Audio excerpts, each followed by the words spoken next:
Select Committee. Mark Geist, known as Oz, member of the Annex Security Team at the Battle of Benghazi. Trey, you go first. Did you think you would see this day?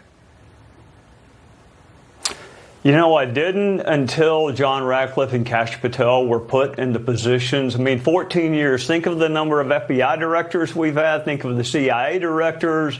But you have a guy, you know, Johnny was in Congress when this was happening, and Kash was working in Congress. So I'm not at all surprised that they did not forget, and I'm not surprised that it was a really high priority. I think they realized the limitations of what Congress can do, but there are no limitations when it comes to law enforcement. So I think we're really lucky that we had those two folks who truly never forgot because they lived it when it was happening. Mark, what does this moment mean for you in terms of just justice can sometimes take a while to arrive, but it can arrive, and America didn't forget? No, and they haven't.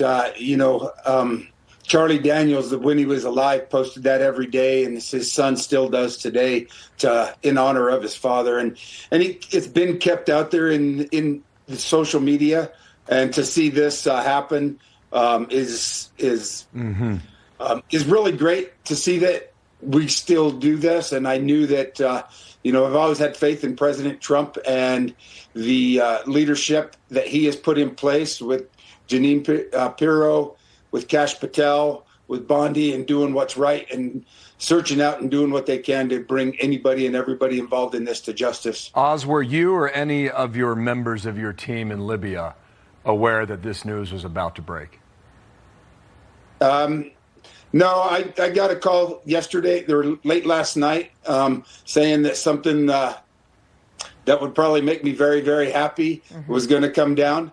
And so it kind of limited it to a few couple things that could possibly be. And I was really glad to see what was happening this morning.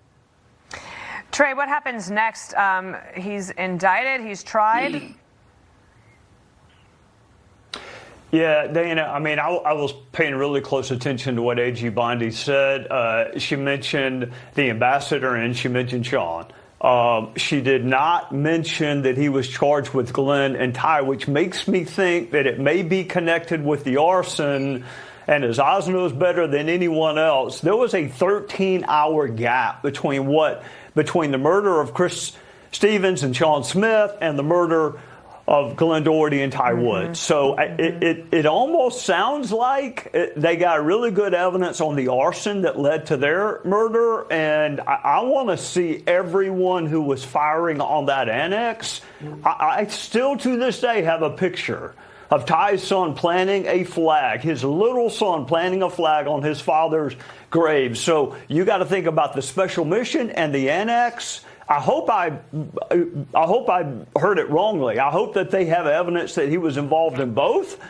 I'm happy if they get the arson, but I also want 13 hours later. I mean, people say America never forgets. That's great. But for 13 hours, not only did the U.S. military not get there, Dana, not a wheel was turning towards Benghazi in those 13 hours. It's not that they tried and didn't make it. Yeah. Not a wheel was turning towards that annex. With that answer, Oz, I imagine you thought you would never see this day. And now it has happened.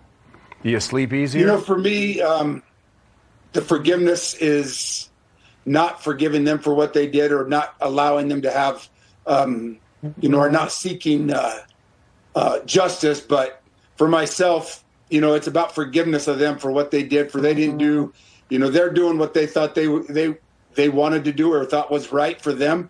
But seeing this, it does bring justice. And I think it's more so for the families.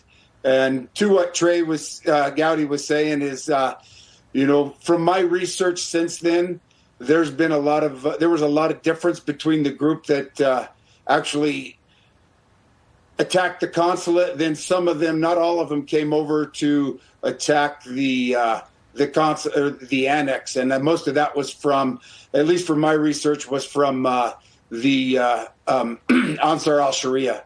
Yeah. Oz, thank you. And for young people, if you don't know this story, there's a wonderful movie that was made called 13 Hours. Commend it to everybody. Thank you both for being on the show today as that news broke during America's Newsroom. Yes, ma'am. Thank you. Yes, ma'am.